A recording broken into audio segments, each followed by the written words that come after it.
Hi, everybody. I'm Julie Colwell. I'm recording on March 24th, 2020, in the middle of this wild time, the pandemic that has swept across our globe. Um, and I wanted to put this tool out because I've found it to be extremely effective, and I've been using it a lot with people as I talk to them about what it's like to go through this and imagine some new possibilities. So the tools that I'm going to be using, you can find on my website, Julia Colwell, COLWELL.com. Look under books and you'll scroll to the very bottom. You'll see it talking about my new book coming up, which is called The Inner Map. And I've been really loving playing with this tool of mine over the last, it's been probably 15 years or so. I don't know. It's based on David Hawkins' work. He created the map of consciousness. I used that and made it something that I found to be more usable, as well as really trying to integrate some neuropsychology findings, brain findings that people have been coming up with in the last 10, 15, 20 years that will actually sound quite familiar to you, I think. So I'm going to bring this up and play around with Zoom while I'm doing this. I figured this is the fastest way to get this out here. So I'm going to share my screen and show you the inner map, give you a quick sense of that. Let me just do that. It's all up here and there it is. All right. There's the inner map. This is my latest version of this. Thank you, Tani Swinton, for creating this really beautiful next version. Again, you can find this on my website. I'll look for the inner map version 2. So giving you a quick tour of this map, notice this line. So I see this as the span of states of consciousness for any mammal. Humans, it might sound more familiar to you, especially using these words: shame, guilt, despair, etc. I don't think other mammals quite experience things the way we do, although certainly they experience it energetically. It's because of our ability to use language, we tend to anchor ourselves into those states, and clearly in a different way that the rest of the mammalian world does. If you look at how this lines up, what you can see is way down in death. Death here is, the definition is there is no energetic movement. That makes sense. So starting with shame, shame is actually at the bottom of this map because there is the least amount of energetic movement in that state. When we are in shame, we pull in, we collapse. Actually, there's a lot of energy in that state.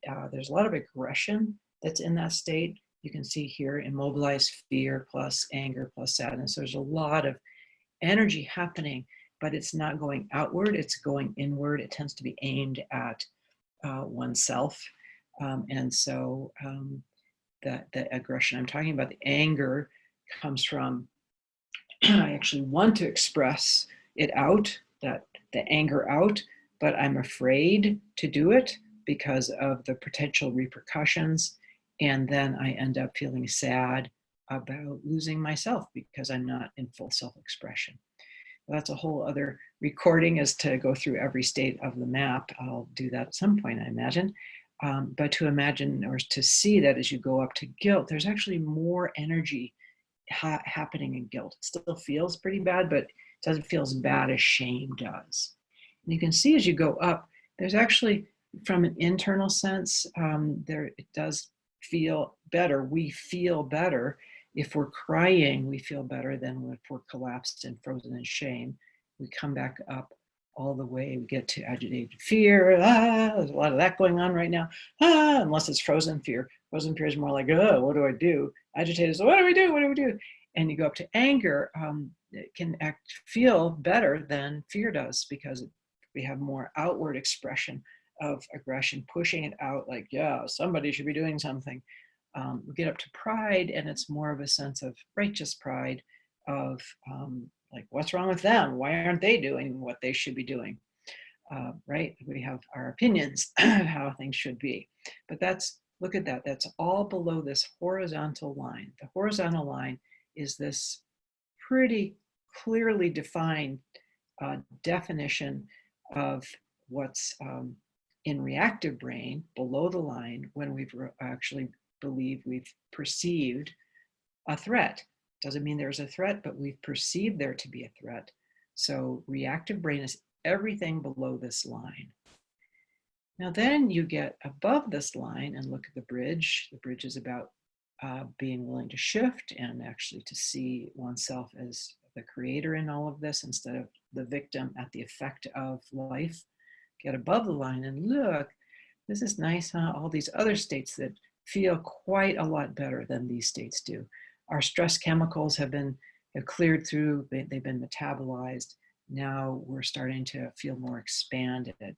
Again, the only difference as you're going up this line is, you can see this great graphic, there's more contraction, and then you start moving up and there's more and more expansion. So this isn't an above below, even though that's one rendition of this. It's really, if you seen those things that kids play with, they're called Hoberman spheres, it's much more like this to this. So contracted, expanded, contracted. Is below the line, all the way down, shame, way contracted. Above the line, you come up to neutrality, acceptance, appreciation, love, joy, peace. You're getting more and more expanded, okay? So to imagine that this is who we are as humans, we're moving from expansion to contraction, really in a day, in a moment, right? I'm breathing in, breathing out, I'm moving my muscles. Some of them are contracting, some of them are expanding. Excuse me, that's just who we are as mammals. It's how we function. So I know people, well, I tend to, this feels better. This doesn't feel as good. Although, again, when we're in threat, we perceive this and right away, there's no conscious control over this. We have detected a threat, we immediately go into reactive brain. It's our makeup, it's why we have survived, because we jumped out of the way of the bus. We didn't think about it, we just moved quickly, we reacted. So the built-in reactions are what keeps us alive. The downside of reactivity, for a lot of them, one is that we are in a stress response. And as Bruce Lipton said, and in my last video that you can find on Conscious Boulder, like Boulder Center for Conscious Communities YouTube channel, you can look that up. I was talking about how being in reactive brain means that we're in a stress response. You cannot also be in a healthy rebuilding response. That's up here in creative brain. It might seem like a good idea to just stay down here because you just don't know what are we going to do, what all that stuff. It might seem like a good idea when we're in it. Reactive brain really likes that, feels like we're doing something, especially with that urgency. That's part of reactive brain. But what we're not doing is building our immune system, rebuilding our cells, doing the things that will happen naturally. We're using up energy instead of generating energy. That all of that happens above the line.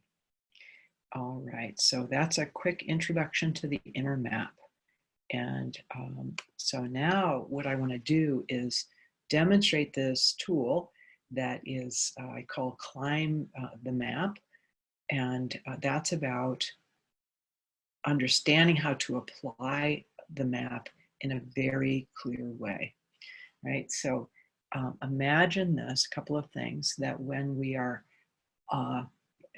alive, we're in a state, so you can always use the map, which again is downloadable, so go find it because you can put it around and you can use it. I love this idea. I don't know about you, but I can easily lose my way and imagining that I'm in a mall. Remember the days of malls where we can go out and be with each other. Anyway, to find the directory. And then I like to know, you are here. Where am I? You are here. That it helps for me to know. And you can do the same thing at any moment on the map. Where am I on the map? Am I in despair? Well, that's helpful just to know I'm in despair, or I'm in neutrality, or I'm in guilt, I'm in anger. Just to be able to locate myself will give me all kinds of information like, oh, I'm reactive right now, really great information. Good time to stop, pause, do the things to get out of reactive brain into creative brain. It'll also tell me the function of what's going on. For example, anger has a function, has a reason. All this stuff, everything in our bodies, our bodies are so beautifully designed. Everything has a reason. So yay. Frozen fear has a reason. We stop, we look, we orient, we freeze ourselves. We can't talk much, but we're definitely taking in information. Good idea. Until it's not, until we get stuck in that. Same thing with pride. Pride has a function, has a reason to say, yeah, this is how I see it. I perceive a threat, and so I believe this is true and right, and I'm going to put it out there. I'm going to, actually, here's a big reason for pride, is I'm going to dominate, and I'm going to use contempt to get other people to submit. Like, what are you doing over there? Or you kids, why are you not social distancing, right? I'm dominating with my pride to try to get others to submit. It's a function as a mammal, so it's a good idea. Same thing above the line, they all have functions too. Neutrality helps us space into instead of denying. Acceptance helps us move through out of this resistance that is part and parcel of being in reactive brain. No, this can't be true, it shouldn't be, we should be better, it should be different. Well, that uses up a lot of energy. We get above the line and now we can generate energy, we can be with what is, we can accept it, and then even go beyond that into the appreciation, love, joy, all of those things. As we go out into those spheres, or part of the sphere, what we're doing is generating more and more energy. We're resourcing ourselves in a different way to creativity, innovation, the kinds of things that probably we could use right now. People have opinions. It seems like clearly lots of people I've spoken with, well, I don't get to feel this good. What about all the other people that don't feel good right now? Yeah, or they're suffering. So a lot of guilt. So people can feel expanded and then go down way below the line because, well, I shouldn't feel good right now. I understand that. What I'd say about that overall is what is most functional for us right now. I think it's about being able to step into creativity and guilt, shame, despair, those things that make sense, are part of our functioning, are using up energy. They're not supporting us to be in our healthy response and generating response. And we are basically cognitively disabled if we're in reactive brain. So, big proponent of creative brain, as you can probably hear. So now I want to demonstrate this tool so that you can really kind of walk out of this, watching this video, with something very concrete to use. So now I'm going to go look for it. And here it is. That's not what I want to show you. There it is. All righty. Again, you can download this. And so, because look, it's a whole handout. All right. So first I'm going to give you a sense of this tool, and then I'll use it, use right now as an example of the tool. So, so we're using the map. So I'm not going to show you both at the same time, but everything, it's actually backwards how I'm going to show you. I'm going to start from the bottom, shame and guilt, and go up the map, okay?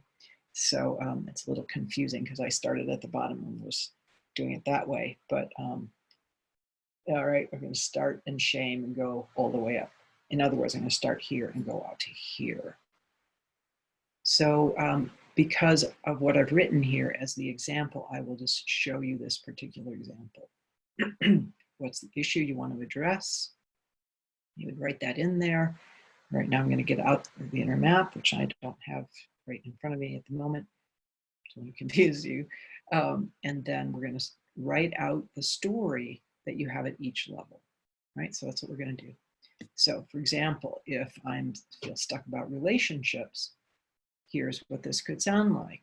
If I'm in shame, the story I'm going to be telling, what I'm generating from my thinking, this is what I'm going to be internally telling myself. Probably won't talk to other people because I'm in shame. I'm not going to be doing much of that.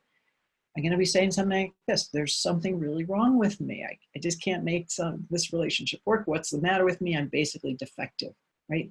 So we tell this story over and over when somebody's in shame, like, oh God, there's really something wrong with me. What is it? I don't know, but I know that I'm defective, right? So we're basically anchoring ourselves into shame with that story. Humans are fabulous storytellers. We tell stories in a day, who knows how many stories we're telling, because we're saying things like, I don't know what's going to happen. Where's that anchoring me? That's a quick test. Probably somewhere in fear. Or could be more like, oh, this is great. I don't know what's going to happen, which could feel much more like appreciation. Let's see if another, I'll just stick to the ones I'm talking about. That'd be helpful. So I'm anchoring myself with this shame story with there's something wrong with me. Now, with all of this, I'm not trying to convince anybody. I'm not trying to tell you there's not something wrong with you. When I'm in shame, I think there's something wrong with me. It's part of how physiology works. I'm pulling in. If I say that to myself, I'm going to stay in a collapsed state. It actually is functional at that time, except for the part where the self-aggression that's coming from that, right? There are definite downsides. But to understand, it's not about right, wrong, it's true, it's not true. I would say that everything on the map is true, because when we're in it, it is true, and we can find evidence. So I'm just going to assume every story that I'm telling you is true. It's as true as another. The question is, which story do you want to tell, and what level of consciousness do you want to anchor yourself into? Okay, so going up the map, guilt, there's a little more energy. Oh, see, I must have done something really bad to somebody in the past, in my past life. Now I have to make up for it. I have to do penance, because if I suffer enough in this relationship, somehow that helps. Okay, so guilt, anchoring into guilt. Okay, but then just for the heck of it, we'll go up to despair. And from despair, the story of despair here is, and really there's nothing I can do about this. I'll always be a failure. It just is what it is. I give up. There's a physiological component to despair, of pulling in. Animals in despair have been separated from their love contact, love connection. So of course we go into despair when we've lost our relationship. But then we tell this story, something like this. Basically, I give up. I have no more energy. Physiology. But we can keep going. Frozen fear. I don't know. If I try to do something, if I try to go back out and create, more connection with somebody, I'm afraid to do this. I'm going to be rejected. There's nothing I can do. So I'm just going to sit at home and watch Netflix, because I don't really know. There's nothing really I can do. See the freeze in that? And I'm keeping that going. I'm by my thoughts. So those people are scary. The last time I tried that person said that thing to me, right? We're hypnotizing ourselves into that level of consciousness. We're good at this. We're supposed to have had lots and lots of practice. And in fact, I'd say we're constantly telling a story internally, unless we're doing some sort of meditative practice where it's just about following the breath. But humans, we're trying to predict life. We're trying to predict what's around us and understand it. It's, this is a big bunch of sort of chaotic input into our brain. So we've got to find a way to organize it. So that's what we're doing with our storytelling. We get to agitated fear. See, I tried something different and it didn't work. It's never going to work. See, now we've got lots more energy happening. Oh my God, this is never going to, I don't know what to do. What should I do? Right? So we get more and more anxious, is what we call it. Right? Oh, I'm agitated. Whew. But I would call that afraid. And now look, because agitated fear is right next to anger. Notice that agitated energy. So because they're like this, can be ah, but it can also be like, ah, right? It goes from one, now we're in a mobilized state. These states up to now are immobilized. It's, again, mammalian. It's a way of submitting to what's around us, basically imagining other beings in a dominating position. Now we're in anger. Now we've flipped. So now we're the ones who are mobilized instead of being immobilized. And now we're like, yeah, you know, I hate everybody. People suck. I'm just going to be around animals because people are no good. Right now, there's that hostility, the aggression behind that. And continuing up to pride, this is the righteous place. This is where contempt lives. But you know what? I'm better than everybody else. None of those people have been my equal anyway. Right? Can you hear that? Like, you can see them like the sneer of that. Like, yeah, I'm better than they are. This is very popular in our culture right now. Is who's good, who's bad. No wonder, because look, we're all the way at we're nudging up against the line. There's a lot more energy. It feels a lot better to be proud than it does to be in all this other stuff. So, and in some ways, it seems like it's as far as we can go, but it isn't. I think we get sort of entranced by that pride state, and it seems like we've reached the top. I think, in my opinion, everything in reactive brain is hierarchical. So we have reached the top of the hierarchy, and we don't want to go to the bottom of back in shame. And so we put a lot of energy, well, some people do, into staying on top. Partly because they don't know, I think, that there's this whole other reality that's above the line. So this is where we can take a breath and decide, are we willing? That was the willingness question. So am I willing to move above the line? Well, sure, because I'm demonstrating this. Now, if you look at the map, you'll see all these states above the line in creative brain. This is where there's no resistance. Now we're in a whole different reality. I mean, truly one where there is no resistance. So now we're in flow. We're in creativity. We're in possibility. But we're continuing to move into more expanded states. So a story of neutrality. It is what it is. That's it. Like, oh, the relationship, oh, it shouldn't have happened. Oh, they were mean. Oh, I hate them anyway. All that stuff. Reactive brain. Get to creative brain is like, oh, it just is what it is. See that facing into, oh, it is what it is. And then once I faced into this, and thank you again, Katie Hendricks, because I talk a lot about facing. And then once I faced into, now acceptance is available to me.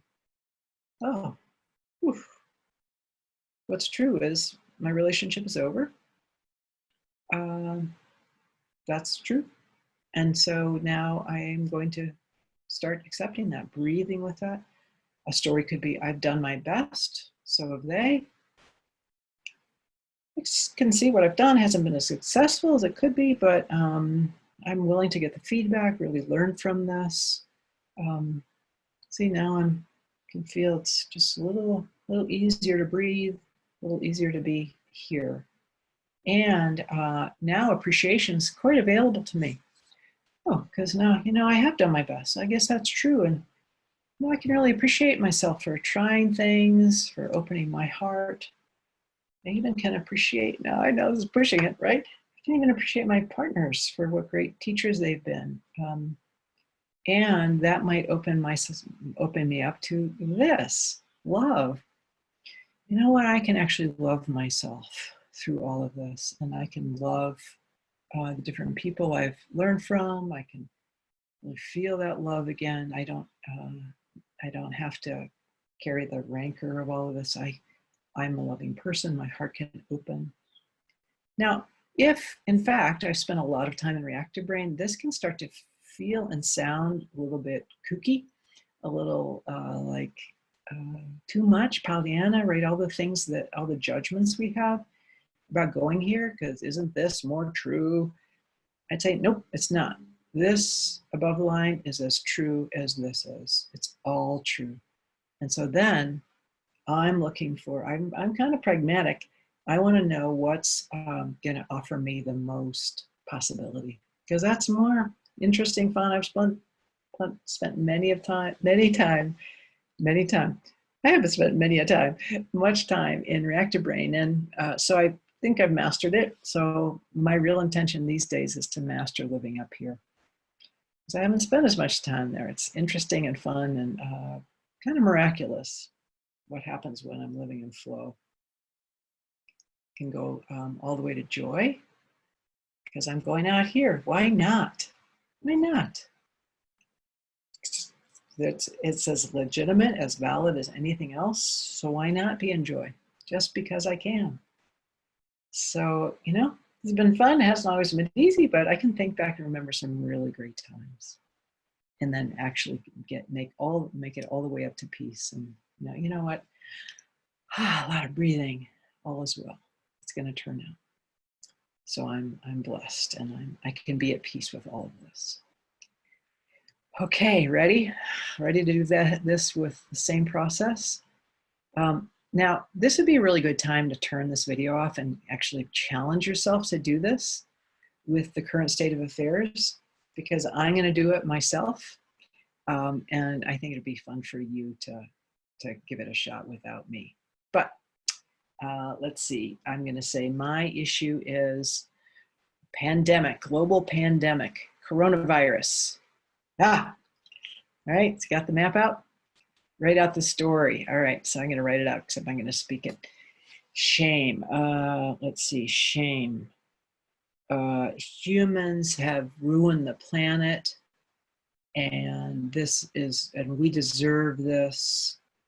And yeah, everything we get is just because we've ruined everything. It's not a personal shame story. I could go there, but right now I'm thinking globally. So can you feel it? Now, people are some people, I haven't actually read that much, well, here and there, to start to see that every story you're being exposed to or you're exposing yourself to is at a certain level of consciousness. This is good to know, because sometimes I want to hang out in shame. Sure. All right.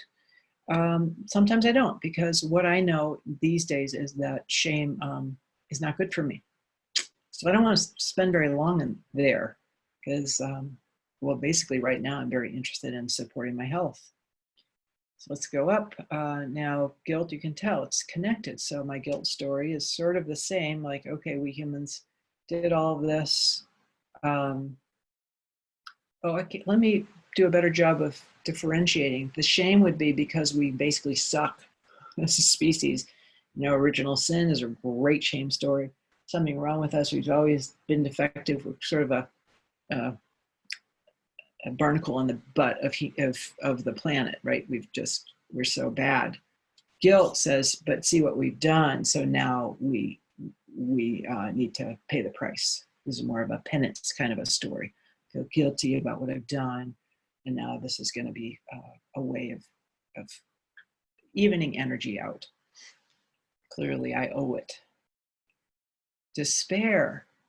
I don't see too much despair, although I'm starting to hear about it, of course, because I don't see people except on Zoom. But I saw something about somebody feeling so isolated. I think that he decided to finally kill himself out of, I don't know, the helplessness. That's my projection. I have no idea. But that place of, oh my God, I don't know what to do. What people are getting sick and dying. Maybe I've lost somebody through this. Maybe someone I love has died, or they could die. And then I just would pull in because I give up. Life is not worth living. Right? Very compelling. Again, not that I would argue with that story at all, but what I would do is understand that the story itself is a reflection of a state of consciousness. It totally makes sense. It has a reason, it's valid, it has a function. Get up to sadness. Sadness, the people who are suffering. I hear that story a lot. I think that story. I feel sad about people and beings who are suffering through this. The grief of this is a long mostly respiratory illness, right? So our lungs maybe are trying to express a lot of sadness about the planet. Who knows? That's a story. I was telling a story. But the sadness of this, and again, still that pulling in, there's more movement than there is in despair. There's more of a need to cry, like the grief of what this means as people are laying, dying, right? So sadness, real states, frozen fear. Oh my God, what do we do? I don't know what to do. Can I go out? I don't know. I'm not going out. I can't go out. I might be exposed, right? Oh my God, what do we do? What do we do? Frozen. But notice now we're almost agitated, which I was already demonstrating earlier of, oh, I don't know what to do. I don't want to, what should I wear gloves? Should I put on a mask? I don't know. Did I wash my hands enough? Much more freed up energy, which can be quite intolerable, actually, because that's what we call anxiety. I don't know what to do. What do I do with all this energy? Well, eventually we're almost there, right? We get to breathe and move it out of our bodies. That's what I would suggest. So again, as I said earlier, agitated fear and anger are very close in the energetics. Oh, what do I do? Well, why are you in my way, right? What do we do? Well, why are you not 6 feet away from me? What do I do?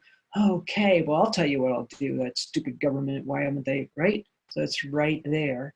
And now notice how easy it is to go into pride because those stupid who they should have thought of it, they should have, why didn't they, and why didn't, like, it's of course that they at this point, way back here it would be, why didn't I guess I would be guilt, but now up in anger, it's the hostility of they should have and why didn't they, and the pride of, and the contempt, again, the snarl. If you watch us, we're just mammals with language and reactive brain. I say this over and over. Humans, at our worst, we're just threatened animals who can speak. And so the language keeps us stuck here. I'm going to keep going because now I get to breathe. Because this stuff is just a hard place to stay. It's hard. It feels icky. Adrenaline, cortisol. Ugh. So let's move through it, breathing, and get up to neutrality. Neutrality would say, oh yeah, this is happening. Oh, this is actually happening. I've had to spend a lot of time in that, have you? Like, oh, this really is happening. I don't get it. It's weird, but it's really happening. Acceptance says it's a little more embodied. It's like, oh, it's today's Tuesday. Today's Tuesday. I can accept today's Tuesday. All right. And this is happening. Today's Tuesday, and my world has shifted in so many ways. So breathing with that, letting my body relax into the new reality. That when I can do that, now I can start to come out further into appreciation. Well, this is happening. What can I appreciate about what's happening? And what I have really appreciated so much is how much this is what people are talking about.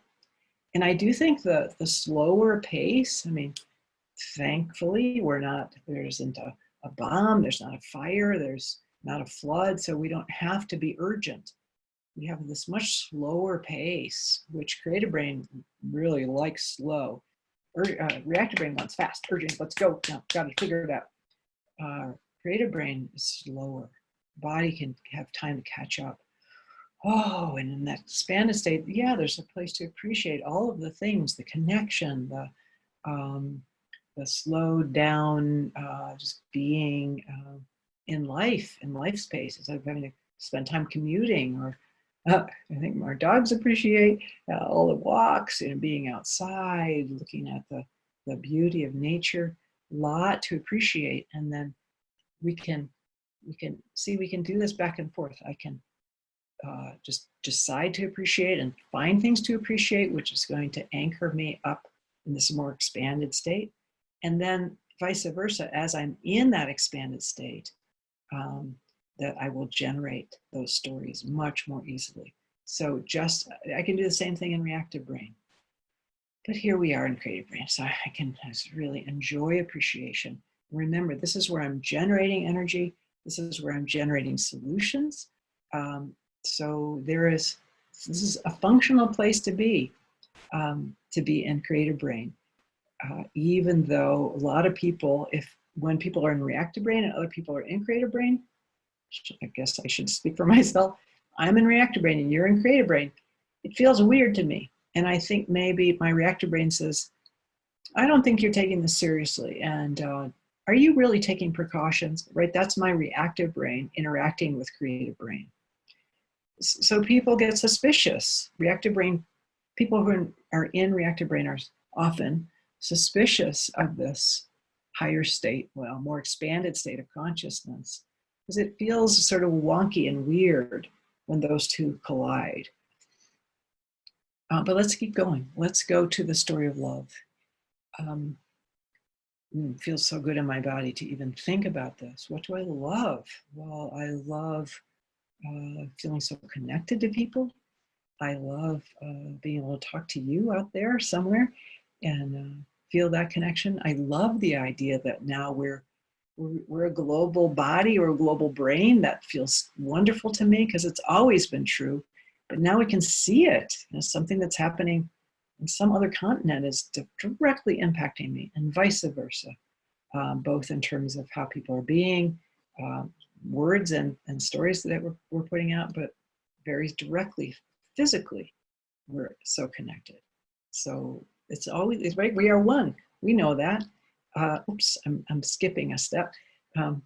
But from that place of love and heartfelt connection, knowing across the planet, we are having a shared experience. That seems truly miraculous to me. Oops, now I'm up in joy because I have that sense of kind of effervescent energy. It can be quiet joy, it can be yippee joy. But look what we're doing. What an incredible time.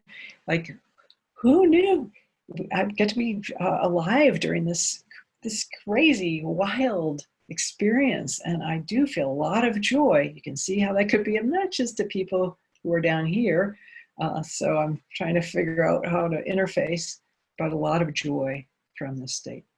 And then there's the peace. The peace says, for me, to really sink back in that huge energy of unified consciousness, not just for humans, of course, but all beings that we are sharing this with, including little tiny microscopic beings, both the ones that are floating around as viruses and the ones that are floating around as energetic whatevers that will support the healing and the holding, coming back together, because we'll come into balance. That's what nature does.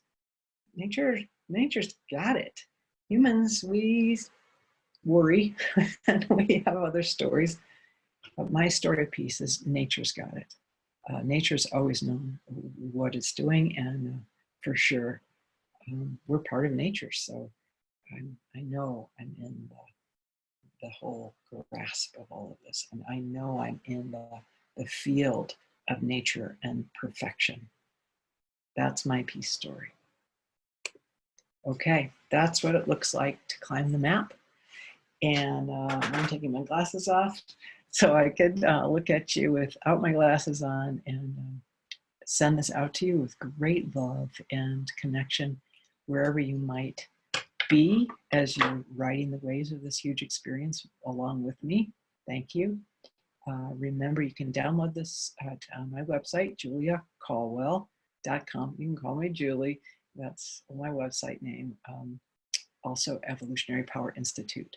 So good luck with this. And you can email me at info@juliacolwell.com and let me know what you think. I'd love to hear from you.